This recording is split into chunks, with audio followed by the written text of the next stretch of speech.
Assalamualaikum warahmatullahi wabarakatuh. Kami dari kelompok 5 akan memaparkan hasil wawancara kami dengan HMJM. Sebelumnya, perkenalkan nama saya Eka Hasna Pramudio Putro, NIM 2210111101. Saya Beliana Budiarti, NIM 22101011011.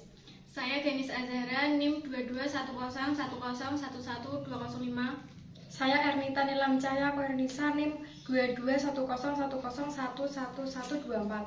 Saya Dewi Indriani, NIM 2210101180. Saya Jafar Amiruddin Saputra, NIM 221010111211. Yang pertama, bagaimana cara menghadapi ketika terdapat masalah antar anggota HMJM?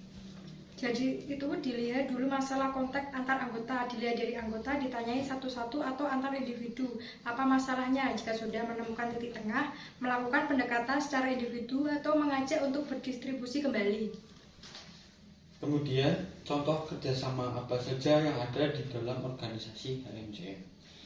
Contohnya kerjasama antar per divisi, seperti contoh divisi luar negeri bekerjasama dengan divisi dalam negeri, kerjasama BEM Fakultas dengan DPM, kerjasama dengan KWU manajemen, contohnya Show Cafe. Kemudian, program kerja apa yang sudah dilaksanakan HMJM?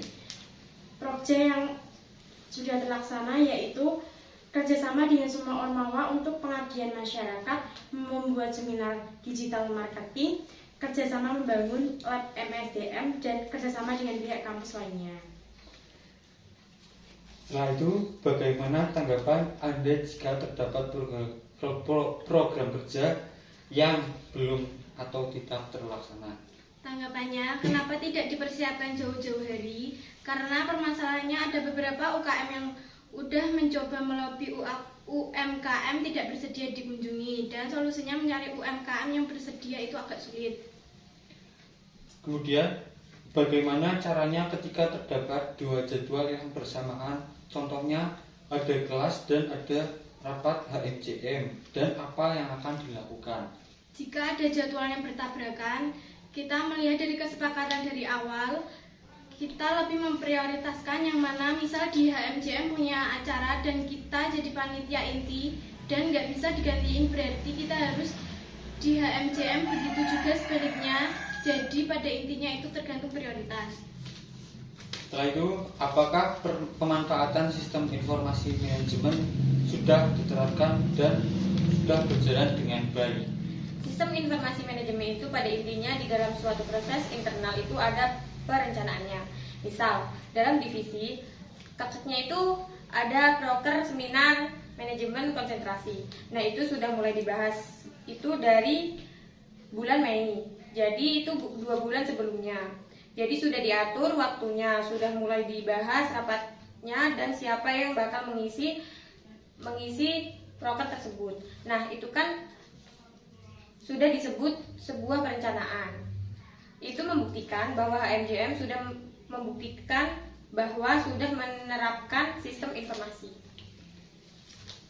Kemudian, apakah kendala yang terjadi pada pelaksanaan penerapan sistem informasi manajemen dan bagaimana cara mengatasi kendala tersebut? Kendala penerapan sistem informasi manajemen di HMJM itu misalnya ada proses yang sudah direncanakan dan dinamis, ternyata realisasi beda. Biasanya di saat merencanakan itu juga ada opsi, misal jika tidak jadi rencananya itu nyari opsi yang lain. Kemudian, bagaimana caranya HMJM mengajak mahasiswa-mahasiswi untuk merealisasikan program kerja?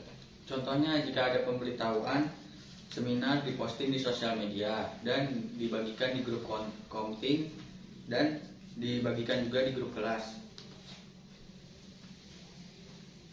Kemudian, manfaat apa saja yang sudah dirasakan setelah menerapkan sistem informasi manajemen? Yang pertama, kita menjadi lebih terstruktur. Yang kedua, lebih spesifik. Yang ketiga, lebih memprediksi hal yang akan terjadi atau bisa meminimalisir kesalahan. Yang terakhir, apa saja yang diharapkan HMCM untuk kedepannya? Yang diharapkan itu bisa lebih yang diharapkan itu bisa lebih bermanfaat buat mahasiswa manajemen semuanya, bisa merangkul satu sama lain,